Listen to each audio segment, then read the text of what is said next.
The stars had learned to fear the Zelthari dominion, and every civilization that watched the skies knew that death was coming for them all. Supreme Overlord Kethzen stood on the command bridge of his massive flagship, the Eternal Conquest, watching as another world burned beneath him. The planet had been called Velos Prime, home to 12 billion souls who had dared to believe they could resist his armada. Now it was nothing but fire and ash, another trophy in his collection of conquered worlds. "How many does this make?" Kethzen asked his second-in-command, a scarred warrior named Vorath, who had served him for 30 years. 17 civilizations have fallen to your glory, Supreme Overlord, Vorath answered with pride in his voice. 3 galactic arms now bow before the Dominion, and none have been able to slow our advance. Kethzen allowed himself a cold smile as he watched the last cities of Velos Prime crumble into dust. His fleet numbered 10,000 warships, each one a mountain of metal and weapons that could crack open moons and boil away oceans. For 10,000 years, the Zelthari had conquered and consumed, growing stronger with each victory until no force in the known galaxy could challenge them. The Velen had tried to stop them with their crystal ships that sang with strange energies, but the Zelthari had shattered them like glass. The ancient Kethmari had deployed weapons that could fold space itself, but the Dominion had simply overwhelmed them with numbers. The warrior clans of Draxus Prime had fought with savage fury for 300 years, but in the end, they too had fallen beneath the endless tide of Zelthari steel. "What lies ahead on our path?" Kethzen demanded. Vorath consulted his tactical display, and his expression showed something that might have been curiosity. "A species called humans, Supreme Overlord. They control a small region of space, perhaps 200 worlds. Our intelligence suggests they are relatively young, having achieved interstellar travel only a few thousand years ago. And what do we know of their military capabilities?" "Nothing impressive," Vorath replied with a dismissive wave of his clawed hand. "They seem to prefer exploration and trade over conquest. Their warships are few in number and unremarkable in design. They should fall within a standard rotation." Kethzen nodded, already losing interest. Another weak species to crush. Another footnote in the glorious history of Zelthari expansion.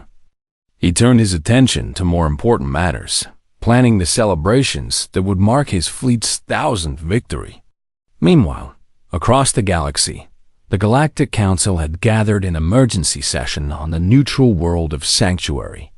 Representatives from 100 surviving species crowded into the Great Chamber, their voices raised in panic and despair. "The Zelthari cannot be stopped," cried the ambassador from the Rillian Confederacy. "We have seen the reports from Velos Prime. 12 billion dead in a single day. We must unite our remaining fleets," argued the Kethmari delegate, though everyone knew his people had already lost most of their ships. "Together, perhaps we can slow their advance." "Slow them?" laughed the representative from the merchant guilds bitterly. The combined forces of 17 civilizations could not stop them. "What hope do we have?" The chamber fell silent as a human diplomat rose to speak. She was a small woman with gray hair and calm eyes, and she waited until every gaze had turned to her. "The human government has received your warnings about the Zelthari advance," she said in a quiet voice that somehow carried to every corner of the vast room. "We thank you for the information." "And what will humanity do?" demanded the Rillian ambassador. "Will you join our alliance? Will you commit your ships to the defense of the galaxy?" The human diplomat smiled, and there was something strange in that smile, something that made several delegates feel suddenly uneasy. "Humanity has already responded to the Zelthari threat. We have dispatched a ship to intercept their fleet." "A ship?" Vorath would have laughed if he had been present. "You mean a fleet, surely?" "No," the human replied simply. "One ship. The U-East Prometheus." Chaos erupted in the chamber as delegates shouted in disbelief and anger. One ship against 10,000. One ship against the force that had crushed empires. It was madness. It was suicide. It was an insult to every species that had died fighting the Zelthari. "You mock us," roared the Draxian war chief, slamming his fist against his console. "My people fought for 300 years against the Dominion. We threw everything we had at them, and still we fell. And you send one ship?" The human diplomat remained calm, unfazed by the outrage around her. "I understand your concerns. Truly I do. But I must ask you to trust us. Humanity does not take this threat lightly, and we would not have sent the Prometheus if we did not believe it would be sufficient." "Sufficient?" The Kethmari delegate shook his head in disbelief. "Do you understand what you are facing? The Zelthari have weapons that can destroy stars. They have armor that can withstand the heat of a supernova. What can one ship possibly do against such power?" The human diplomat was quiet for a long moment, and when she spoke again, her voice was soft but filled with something that silenced the chamber.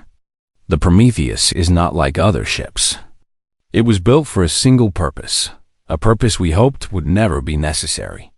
It carries no conventional weapons, fires no missiles or beams. But I promise you this, when the Prometheus meets the Zelthari fleet, the threat will end." She turned and walked toward the exit, pausing at the door to look back at the assembled delegates one last time. "I suggest you watch the Kepler Expanse in 3 days. What happens there will change your understanding of what is possible. And perhaps, when it is over, you will understand why humanity sends only one ship." Then she was gone, leaving behind a chamber full of confused and frightened beings who could not decide if humanity was brave beyond measure, completely insane, or something else entirely. Far away, moving silently through the void, the UES Prometheus continued its journey toward the Zelthari Armada. It was a modest vessel by galactic standards, barely 2 kilometers long, with a hull of plain gray metal that held no visible weapons or shields. Inside, a crew of just 100 humans went about their duties with quiet efficiency, checking systems and running calculations. Captain Elena Vasquez stood at the center of the bridge, watching the stars stream past on the main display. She was a woman who had seen many things in her long career, but she had never expected to command this ship on an actual mission. "Time to intercept?" she asked. "3 days, Captain," her navigation officer replied. Elena nodded and closed her eyes for a moment, thinking of the billions who had already died, thinking of the billions more who would die if the Prometheus failed. She opened her eyes and looked at her crew, seeing the determination in their faces. "Then let us go and do what must be done," she said quietly. "May we be worthy of the burden we carry." The Prometheus sailed on through the darkness, a single candle moving toward an ocean of fire, and the galaxy held its breath. Fleet Commander Vorath had been given the honor of leading the vanguard, 300 of the finest warships in the Zelthari Armada, each one capable of reducing a continent to molten slag in minutes. He stood on the bridge of his command ship, the Relentless Fury, watching his tactical display with growing confusion.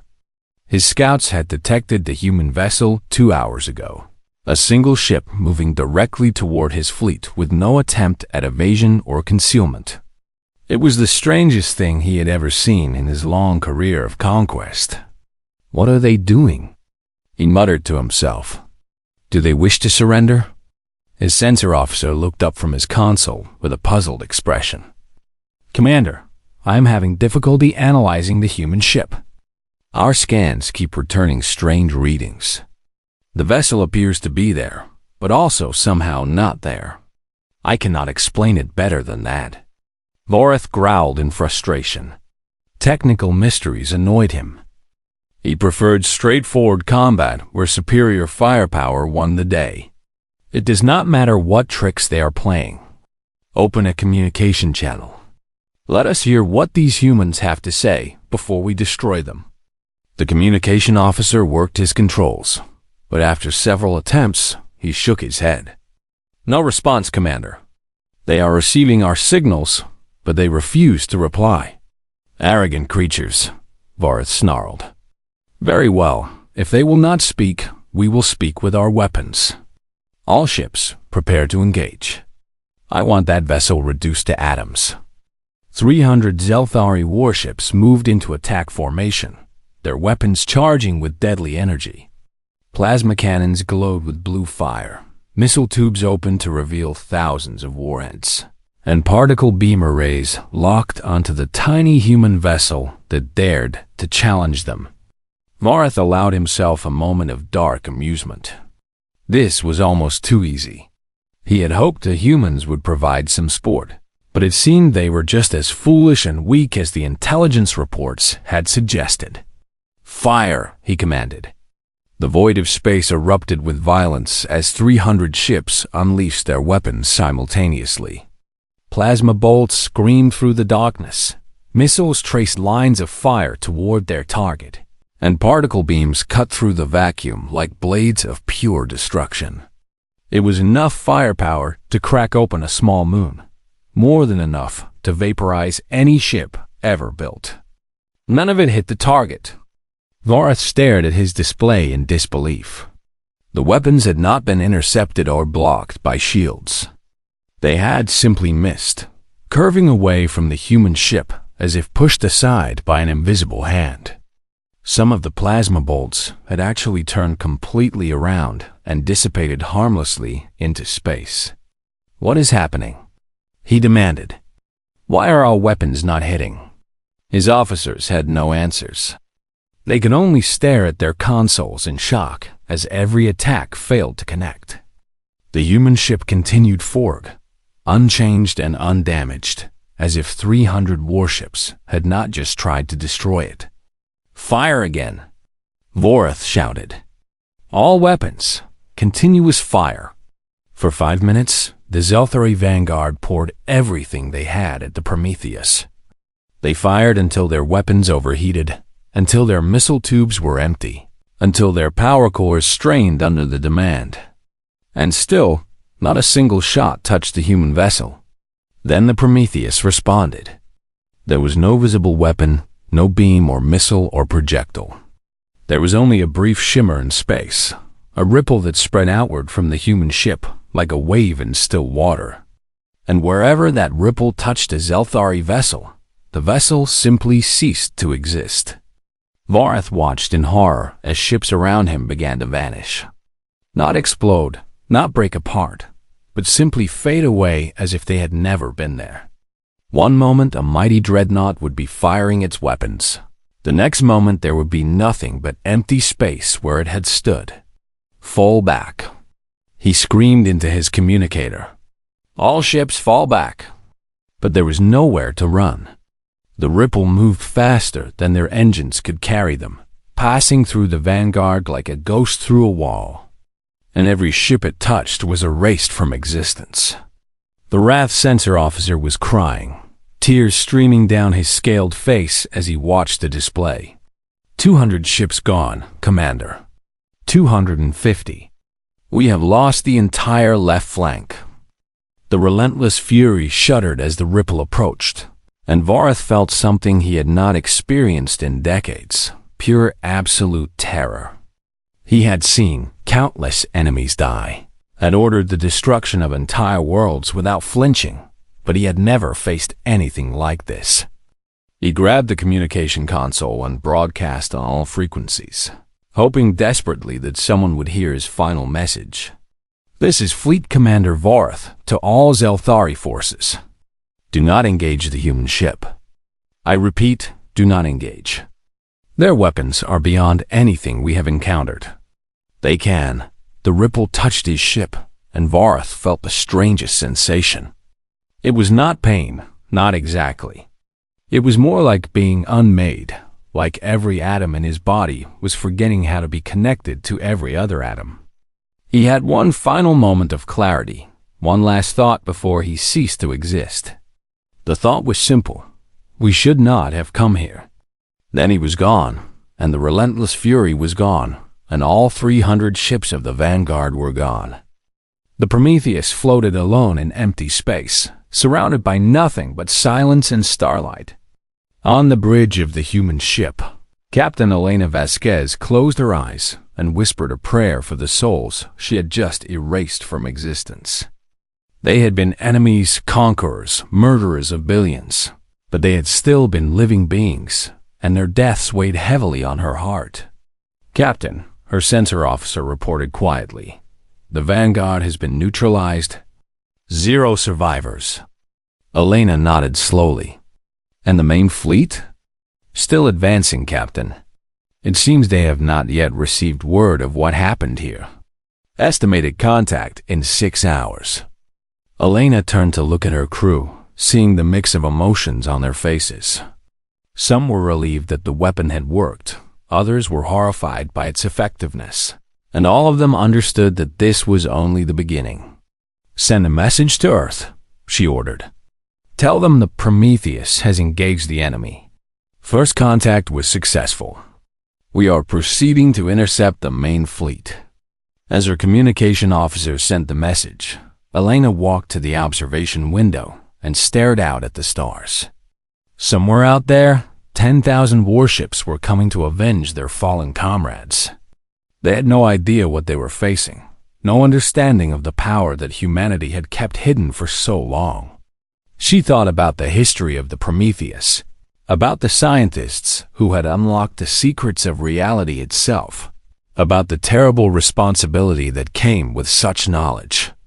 Humanity had discovered that the universe was not just matter and energy, but information, a vast program running on a cosmic scale. And they had learned to read that program, to understand its code, and ultimately, to rewrite it. The Prometheus was not a weapon in any conventional sense. It was a tool for editing reality, for convincing the universe that certain things had never existed.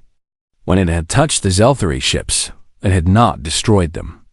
It had simply removed them from the story of creation, erased them as if they had never been. It was a godlike power, and humanity had kept it secret for centuries, terrified of what might happen if such knowledge fell into the wrong hands. They had hoped they would never need to use it, prayed that the galaxy would find peace without their intervention. But the Zelthari had left them no choice. "Captain," her first officer said softly, coming to stand beside her, "do you think they will surrender when they see what we can do?" Elena shook her head sadly. "No, I do not think they will. Creatures like the Zelthari do not understand surrender. They have conquered for so long that they cannot imagine being conquered themselves. They will fight until the end. Then we will have to end them," the first officer said, and there was no joy in his voice, only grim acceptance. "Yes," Elena agreed, her eyes fixed on the distant stars where death was approaching.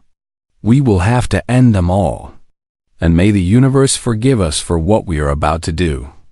The Prometheus turned toward the approaching fleet, and the second act of humanity's terrible drama was about to begin. The Galactic Council had watched the battle at Kepler Expanse through long-range sensors, and what they had witnessed had shaken them to their very cores. 300 Zelthari warships, each one powerful enough to devastate a world, had simply vanished in a matter of seconds. There had been no explosions, no debris, no escape pods or distress signals.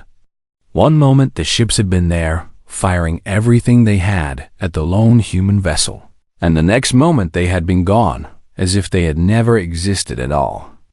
The council chambers were silent as the delegates tried to process what they had seen. Several representatives had left their seats, unable to remain calm. Others sat frozen, staring at nothing, their minds struggling to accept the impossible. The brilliant ambassador was the first to find his voice. "What did we just witness? What kind of weapon can do that?" No one had an answer. The human diplomat who had spoken before returned to the chambers, and this time every eye followed her with a mixture of awe and fear. She walked to the central podium and stood there quietly, waiting for the council to compose themselves. "I believe you have questions," she said simply. Questions? The Draxian war chief rose to his feet, his voice shaking with emotion. You erased 300 ships from existence. You killed tens of thousands of warriors without even leaving their bodies behind. What have you done? The human diplomat, whose name was Ambassador Sarah Chun, took a deep breath before answering. What I am about to tell you is a secret that humanity has kept for over 800 years. We have never shared it with any other species, and we had hoped we would never need to. But circumstances have forced our hand, and you deserve to know the truth. She pressed a button on the podium, and a holographic display appeared in the center of the chamber, showing complex mathematical equations and strange diagrams that none of the delegates could understand. Approximately 1,000 years ago, Sarah began, human scientists made a discovery that changed everything we thought we knew about the universe. They found that reality, the physical world around us, is not what it appears to be. Matter, energy, space, time, all of it is actually information. She paused to let that sink in. Think of it like a story, or perhaps a very complex program. Everything that exists, everything that has ever happened, is written in a kind of cosmic code. The stars are information. The planets are information. You and I and every living creature are information. The Kethmari delegate leaned forward with intense interest. You are saying that the universe is a simulation? Not exactly, Sarah replied. It is more accurate to say that reality is made of patterns, of data, of organized information. And once our scientists understood this, they began to explore whether that information could be read, and more importantly, whether it could be changed. A murmur of shock ran through the chamber.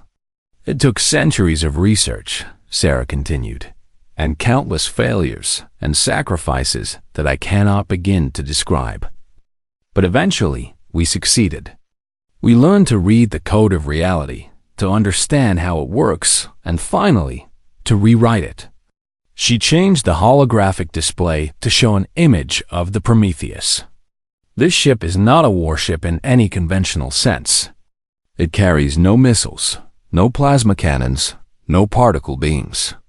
Instead, it carries a device that can interface directly with the fabric of reality itself. And what does this device do?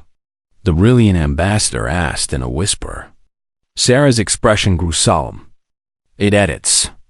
When the Prometheus targeted those Zeltari ships, it did not destroy them. It convinced reality that they had never existed. Their atoms were not scattered. Their matter was not converted to energy. They were simply removed from the story, erased from the cosmic code as if they had never been written. The implications of her words spread through the chamber like a wave of ice. This was not just a weapon. It was something far more terrifying. It was the power to unmake existence itself. How is this possible? Demanded the Merchant Guild representative. How can you simply decide that something no longer exists? I cannot explain the full science, Sarah admitted. Even most humans do not understand it. But the basic principle is this: reality at its deepest level is held together by information, by the relationships between particles and forces and fields. If you change that information, you change reality. If you erase that information, you erase the thing it described. The Draxian war chief sat down heavily, his warrior's pride crushed by what he was hearing. All those years we fought the Zeltari, he said quietly. All those ships we built, all those soldiers we sacrificed. And you could have ended them at any time? Sarah shook her head firmly. No, you misunderstand. We have had this capability for 8 centuries. But we have never used it before. The Prometheus has never fired its weapon in combat until today. We built it as a last resort, a final option against threats that could not be stopped any other way. Why? The Kethmari delegate seemed genuinely confused. If you had this power, why did you not use it to conquer, to expand, to dominate as the Zeltari have done? Sarah looked at him with something like sadness in her eyes. Because power like this is not a gift. It is a curse. Do you have any idea what it means to erase a living being from existence? You do not just kill them. You remove every trace of them from reality. Their memories, their history, every impact they ever had on the universe. All of it is gone. She paused, her voice growing heavier. The first time our scientists successfully erased a single atom from existence. 3 of them went mad. The psychological weight of it, the understanding of what they had done, was too much for their minds to bear. It took decades before we found people who could handle that weight, who could use this power without being destroyed by it. And the crew of the Prometheus? The Rillian ambassador asked. How did they bear it? They are volunteers, Sarah answered. Every one of them has undergone years of training, years of psychological preparation. They understand the burden they carry, and they have accepted it willingly. But make no mistake, it cost them. Every use of that weapon takes something from their souls that they can never get back. The chamber was silent for a long moment. Finally, the eldest member of the council, a being so ancient that no one remembered what species he belonged to, spoke in a voice like crackling leaves. You say you built this weapon as a last resort. What made you decide that the Zelthari were worthy of its use? Sarah's expression hardened. 17 civilizations, Elder. 14 billion sentient beings. Worlds that had existed for millions of years, reduced to ash and memory. We watched and we waited, hoping that someone else would stop them, that we would not have to reveal what we could do. But when it became clear that no conventional force could defeat them, we had no choice. She looked around the chamber, meeting every gaze. We do not enjoy this. We do not celebrate the deaths we are about to cause. But we will not stand by and watch as genocide consumes the galaxy. The Zelthari have proven that they will never stop, that they will never show mercy, that they will continue killing until nothing remains. And so we must stop them, even if it costs us our souls. The council had no response. What could they say to a species that had the power of gods but used it with such reluctance, such sorrow? Sarah turned off the holographic display and prepared to leave. The Prometheus is now moving to intercept the main Zelthari fleet. In approximately 5 hours, this war will be over. I suggest you prepare your people for a galaxy that no longer contains the Zelthari Dominion. And perhaps, when this is finished, we can begin to heal the wounds they have left behind. She walked toward the exit, then stopped and turned back one final time. I know you are afraid of us now. I understand that fear, and I do not blame you for it. But please believe me when I say that humanity has no desire for conquest or control. We only want to live in peace, to explore the stars, to grow and learn alongside our neighbors. The Prometheus will be sealed away again once this is over, and we pray that we will never need to wake it again. Then she was gone, leaving behind a council that would never look at humanity the same way again.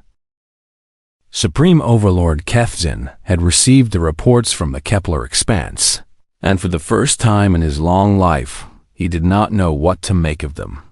300 ships gone. Not destroyed in glorious battle, not overwhelmed by superior numbers, simply gone. Vanished without a trace, as if they had never existed. His intelligence officers could not explain it, his scientists could not understand it, and his advisors could only shake their heads in confusion. This is impossible, Kethzin growled, pacing the bridge of the eternal conquest. No weapon can simply erase matter from existence. There must be some trick, some deception we are not seeing. His chief scientist, an elderly Zelthari named Desok, who had served 4 supreme overlords before Kethzan, approached cautiously. My lord, I have reviewed all the sensor data from Commander Varath's fleet before they were lost. The readings are unlike anything in our records. It appears that the human ship somehow altered the fundamental structure of space itself around our vessels. Altered space? Kefsin stopped pacing and turned to face Desok. Explain that in terms I can understand. Desok hesitated, clearly struggling to put complex concepts into simple words. Imagine reality as a vast tapestry, my lord, with every thread representing a particle, a force, a piece of matter. What the humans seem to have done is remove threads from that tapestry entirely. Not cut them, not burn them, but simply make it so they were never woven in the first place. Kefsin stared at his scientist for a long moment. You are telling me that the humans have the power to rewrite reality itself. That is what the data suggests, my lord. I cannot explain how such a thing is possible, but I cannot deny what our sensors recorded. The Supreme Overlord turned away and gazed out at the vast fleet assembled around his flagship. 10,000 warships, the greatest armada ever gathered in the history of the galaxy. Enough firepower to destroy solar systems and crack open the cores of planets. Surely nothing could stand against such might. Not even this strange human vessel with its impossible weapon. We will not retreat, Kefsin declared. The Zelthari Dominion has never retreated, and we will not begin now. This human ship caught Varith by surprise, nothing more. He was overconfident and unprepared. We will not make the same mistake. He turned to his tactical officer. Form the fleet into a sphere formation around my flagship. I want overlapping fields of fire covering every approach. And activate the reality anchors. The tactical officer looked surprised. My lord, the reality anchors have never been tested in actual combat. We do not know if... I am aware of that, Kefsin interrupted coldly. But if the humans can alter reality, then we must anchor it in place.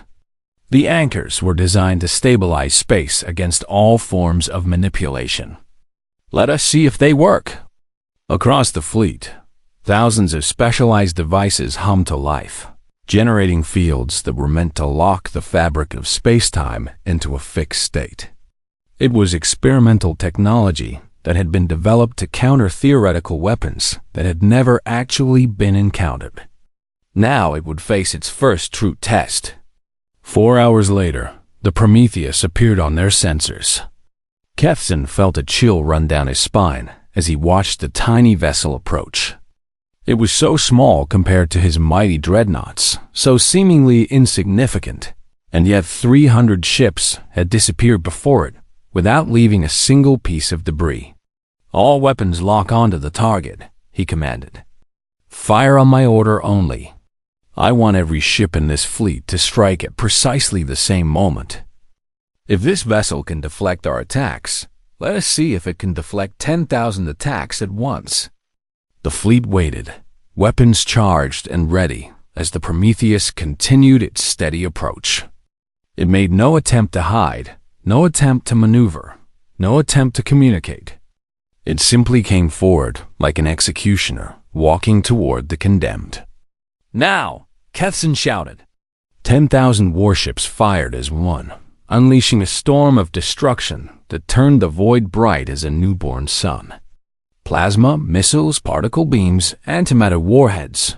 Every weapon in the Zelthari arsenal converged on the single human vessel in a display of firepower that could have shattered moons. And just like before, none of it hit. The weapons did not miss in the conventional sense. They did not fly past the target or detonate early. Instead, they seemed to lose their purpose, to forget what they were supposed to do.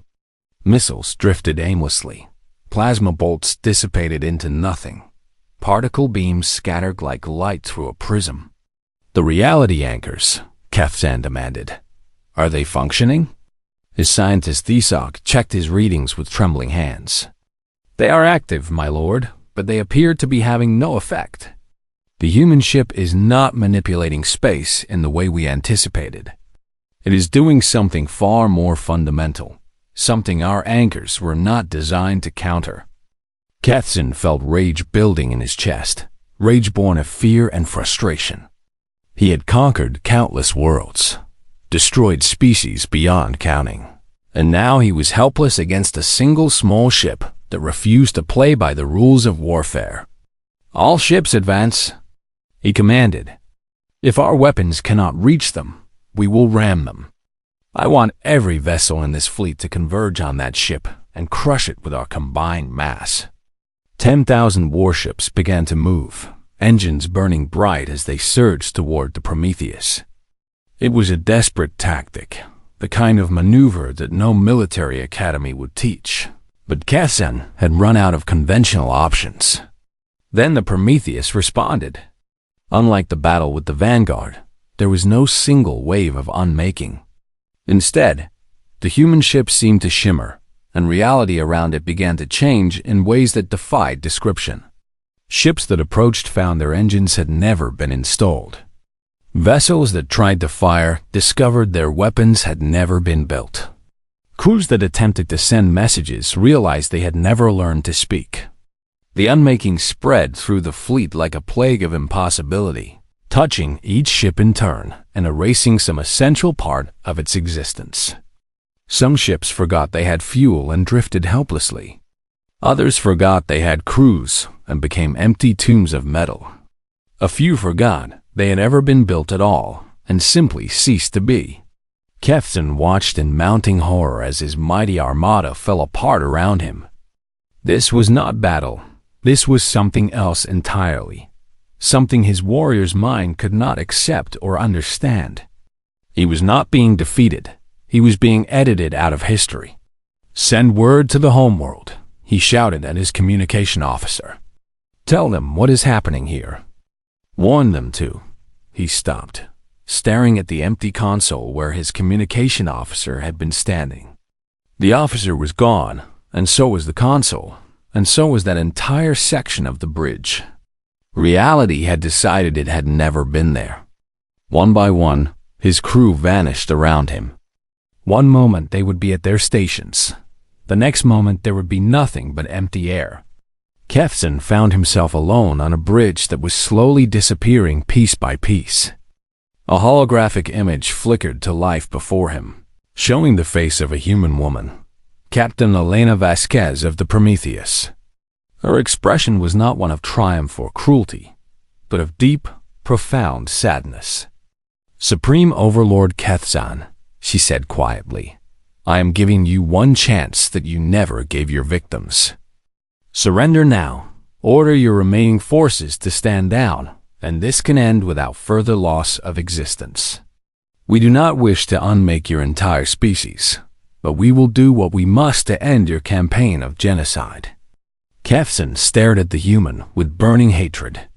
Surrender was a concept the Zelthari had never embraced, a weakness they had purged from their culture thousands of years ago. He was the supreme overlord of the greatest empire the galaxy had ever known, and he would not bow to these insignificant creatures, no matter what powers they possessed. "You think you can frighten me with your tricks?" he snarled. "The Zelthari have conquered the stars.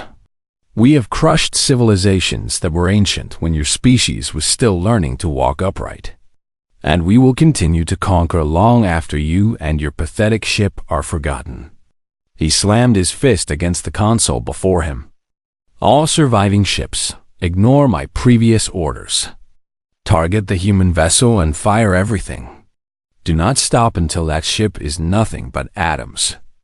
Elena closed her eyes for a moment, and when she opened them, there was something terrible in her gaze. "Then I am sorry, truly sorry, for what comes next." The hologram vanished, and Kethzen felt reality begin to change around him one final time. But this time, it was not just his ship that was being unmade.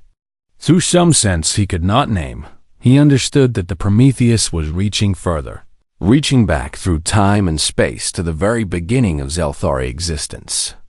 His last thought, before he and everything his species had ever been was erased from the cosmic record, was a single word of bitter realization. No. And then there was nothing. The Prometheus floated alone in empty space, surrounded by silence so complete it seemed to echo. Where 10,000 warships had been, there was only void. Where the Zelthari Dominion had existed, There was only a gap in history that no one would ever remember. On the bridge, Captain Elena Vasquez wept. In the days that followed the battle, the galaxy found itself gripped by a strange and terrible confusion. On 100 worlds, historians looked at their records and found gaps they could not explain. Star maps showed empty regions of space that seemed to have once contained something important. And everywhere, people spoke of a feeling, a sense that something massive had been removed from existence, though no one could say exactly what. The Galactic Council reconvened in emergency session, but this time the mood was different. Where before there had been panic and despair, now there was only stunned silence and a creeping sense of awe. The brilliant ambassador rose to speak, his voice uncertain. I remember the Zelthari. I remember their fleet, their conquests, the worlds they destroyed. But when I try to find evidence of them in our databases, there is nothing. It is as if they never existed at all. Similar reports came from delegates across the chamber. They remembered the threat, remembered the fear, remembered the desperate council sessions and the warnings they had sent to humanity. But physical evidence of the Zelthari dominion had vanished completely. We are caught between two realities, the Kethmari delegate said quietly. Our minds remember what was, but the universe has been rewritten to show what never was. This is the power the humans possess, the ability to edit history itself. When Ambassador Sarah Chun entered the chamber, every eye turned to her with a mixture of fear and reverence that made her deeply uncomfortable. She walked to the podium and stood there for a long moment, gathering her thoughts before speaking. The Zelthari dominion has been neutralized, she announced. Their fleet, their homeworld, their entire civilization has been removed from existence. The threat they pose to this galaxy is ended. The Draxian war chief, who still bore the scars of his people's 300-year war against the Zelthari, rose from his seat. Removed from existence. You mean you did not just destroy their ships? You erased their entire species from reality? Sarah nodded slowly, her expression heavy with the weight of what she was confirming. In the final moments of the battle, the Supreme Overlord was given a chance to surrender. He refused and ordered his forces to continue their attack, faced with the certainty that the Zelthari would never stop, would never show mercy, would continue their genocide until nothing remained. The Prometheus took the only action that would guarantee peace. And what action was that? The Kethmari delegate demanded. Sarah's voice grew soft. The Prometheus edited the timeline. It reached back to the moment when the Zelthari species first emerged and removed them from the story of creation. They never evolved, never built their empire, never conquered their first world. In the history of this universe, they simply never were. The implications of her words spread through the chamber like a wave of ice. This was not just destruction. It was something far more complete. The Zelthari had not been killed. They had been unwritten. The worlds they conquered, the Rillian ambassador asked hesitantly, what happened to them? Sarah allowed a small, sad smile to cross her face. They exist? The 17 civilizations that the Zelthari destroyed in our timeline were never attacked in this new history. The Velorn, the original Kethmari worlds, the Draxian homeworld, Velos Prime, all of them are intact, their populations alive and thriving, with no memory of the horror that would have consumed them. A stunned murmur ran through the council. It was almost too much to comprehend. Not only had humanity defeated the Zelthari, they had undone all the damage the Dominion had ever caused. Then why do we remember? The eldest council member asked in his ancient, crackling voice. If reality has been rewritten, why do our memories not match the new history? Because you were in contact with us when the change occurred, Sarah explained. The Prometheus maintains a bubble of original reality around those connected to its actions. It is a safeguard, a way to ensure that someone remembers the truth, the threat that was faced, and the sacrifice that was made to end it. The Draxian war chief slowly sat back down, his expression one of profound confusion. My people fought for 300 years. We lost billions of warriors, gave up countless lives to slow the Zelthori advance. And now you tell me that in this new reality, that war never happened? Sarah nodded. In this reality, your people are at peace. They never faced the Zelthori, never suffered under their conquest. The scars your world bears, the memorials to your fallen, none of that exists in the new timeline. And the Zelthori themselves, the Kethmari delegate asked quietly, are they truly gone forever? Sarah's expression grew solemn. They were removed from the fundamental code of reality. There is no Zelthari DNA anywhere in the universe, no Zelthari artifacts, no record of their existence, except in the memories of those of us who experienced the original timeline. They are not hidden or sleeping or waiting to return. They simply never were and never will be.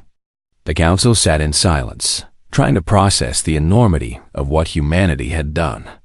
They had not just won a war, they had rewritten the entire history of the galaxy. It was power beyond anything they had imagined. Power that made their most advanced civilizations seem like children playing with toys.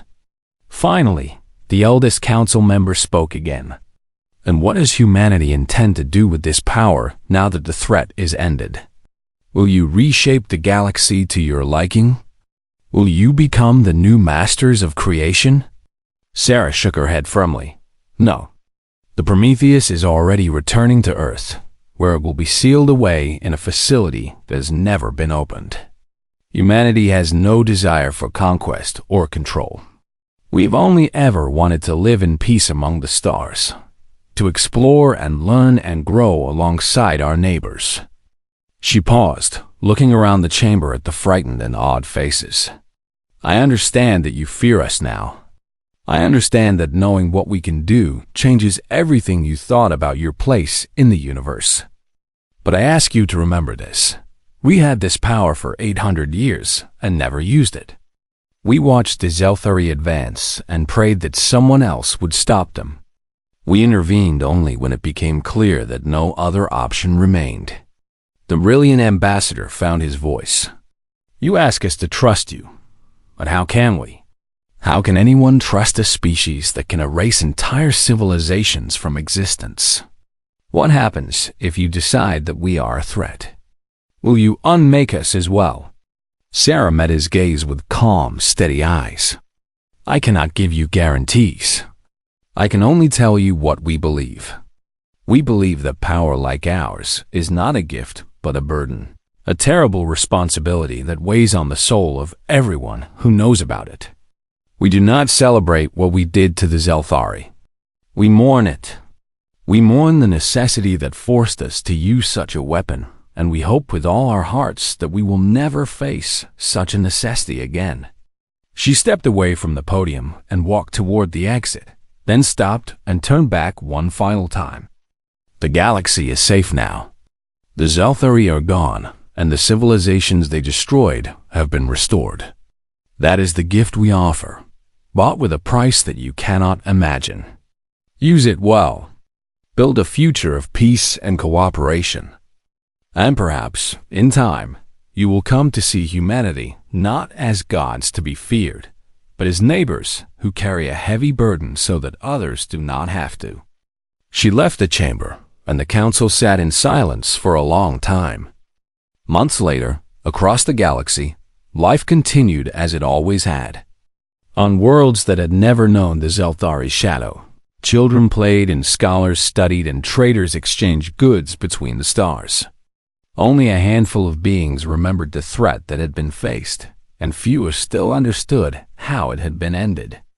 On Earth, in a facility buried deep beneath a mountain that had no name on any map, the UE's Prometheus rested in darkness. Its engines were cold, its weapon dormant, its crew returned to their families with memories they could never share. Captain Elena Vasquez visited the facility once. walking through the empty corridors of her ship and remembering the weight of what she had done. She had erased an entire species from existence, unmade billions of living beings as if they had never been born. It was a burden she would carry until the day she died. But as she stood in the darkness of the Prometheus's bridge, she remembered the worlds that had been saved, the civilizations that would now flourish because the Zelthari had never come. She remembered the children who would be born, the art that would be created, the discoveries that would be made, all because humanity had been willing to bear an unbearable weight. She placed her hand on the cold console and whispered into the silence, "Sleep well, old friend. We pray that you will never wake again. But if the galaxy calls, if another threat arises that cannot be stopped by any other means, we will be ready. We will always be ready." Then she left, and the lights went out, and the Prometheus waited in the darkness, a silent guardian against horrors yet to come. And across the galaxy, civilizations that had never known how close they had come to oblivion looked up at the stars and dreamed of a future full of wonder and possibility, never knowing that somewhere in the void, humanity kept its terrible vigil, carrying the weight of power so that others could live in peace. The humans had sent only one warship, and it had been enough. But somewhere in the hearts of those who remembered, there was a prayer that echoed through the ages. May it always be enough, and may we never need to send another.